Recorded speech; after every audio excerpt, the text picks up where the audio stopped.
سوال یہ کہ اللہ رب العزت نے قرآن میں جہاں مرد اور عورت کا ذکر کیا ہے تو خنثی ہجڑے کا ذکر کیوں نہیں کیا؟ اللہ سے کیا بھول واقع ہو گئی ہے، یا پھر اسلام کی تعلیمات جو ہے وہ نامکمل ہیں، وہ پوری نہیں ہے؟ یہ مولدین کا ایک بہت بڑا سوال ہے جو بار بار دہرایا جاتا ہے۔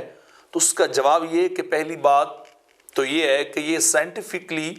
یہ کوئی جنس نہیں ہے، کوئی جینڈر نہیں ہے جس کو سائنسدانوں نے بھی شمار کیا ہو،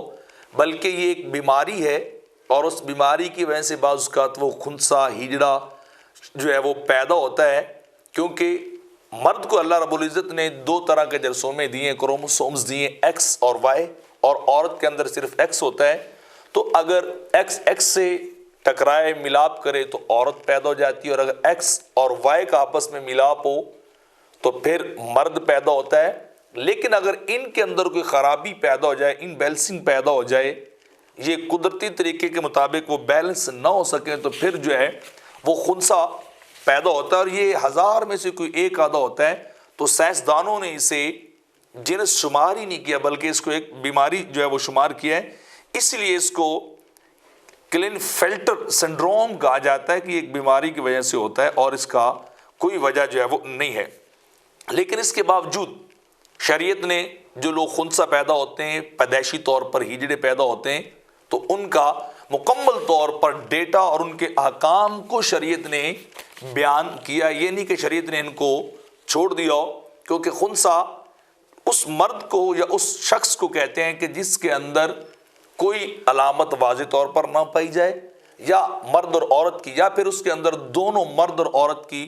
علامات جو ہے وہ پائی جائیں۔ تو یہ دو طرح کے لوگ ہوتے ہیں۔ نمبر ایک تو وہ خنثی ہوتا ہے جو پیدائشی طور پر ہی، جس کی پیدائش ہی ایسی ہوئی ہو، اس کی مکمل تفصیلات بیان کی گئی ہیں۔ اور دوسرے ہجڑے وہ ہوتے ہیں جو اختیاری ہو جاتے ہیں، ہوتے مرد ہیں،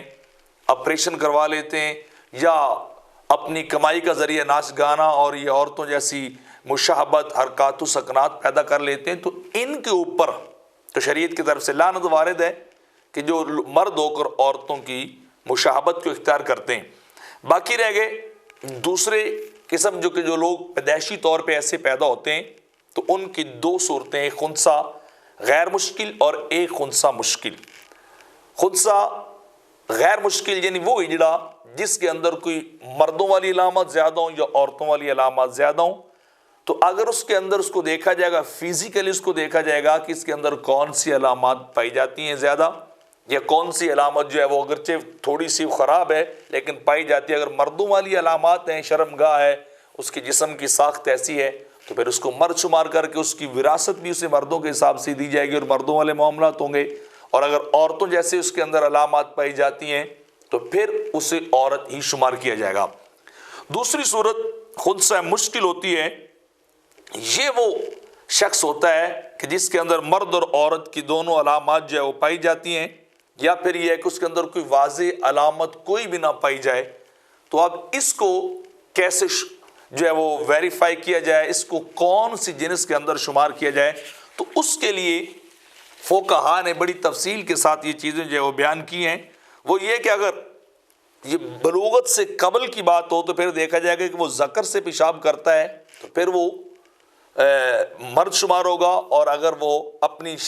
فرج سے پیشاب کرتا ہے تو پھر وہ مؤنث شمار ہوگا، یعنی پینس سے پیشاب کرتا ہے تو وہ مذکر میل ہوگا، اور اگر ورجائن سے پیشاب کرتا ہے تو پھر وہ کیا ہے، شرمگاہ سے کرتا ہے تو وہ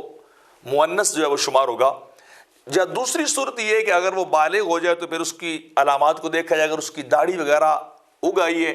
تو پھر وہ مرد شمار ہوگا، یا اس کے علاوہ اس کے اندر بہادری، شجاعت اور مردوں جیسی عادات پائی جائیں تو پھر بھی وہ مرد ہوگا۔ لیکن اگر اس کے عورتوں والی علامات ظاہر، اس کی چھاتی ظاہر ہو گئی ہے، یا اس کی شرمگاہ، اس طرح کی معاملات ہوں، یا اس کا ملان زیادہ مردوں کی طرف ہو، تو پھر اس کو عورت شمار کیا جائے گا، اور پھر اسی کے تحت اس کا معاملہ کیا جائے گا، یا تو مردوں کے ساتھ اس کو شامل کیا جائے گا یا عورتوں کے ساتھ۔ تو یہ ایک جنس الگ نہیں ہونی کہ ضمن میں آتی ہے، اس کے سارے معاملات مردوں والے ہوں گے، اگر وہ عورت ہے تو عورتوں والے ہوں گے، اس کی جائیداد، اس کی وراثت، میراث، اس کو حصہ بھی اسی اعتبار سے ملے گا۔ تو یہ نہیں ہے کہ شریعت ادھوری ہے یا اللہ نعوذ باللہ بھول گیا اور اس نے بیان نہیں کیا، یہ صرف اپنے ذہن کا فطور ہے جو عقلی طور پر، لاجیکلی اور سائنسی طور پر اس کو سمجھا نہیں کیا، کیونکہ یہ ایک بیماری ہے، ایک الگ جنس نہیں ہے۔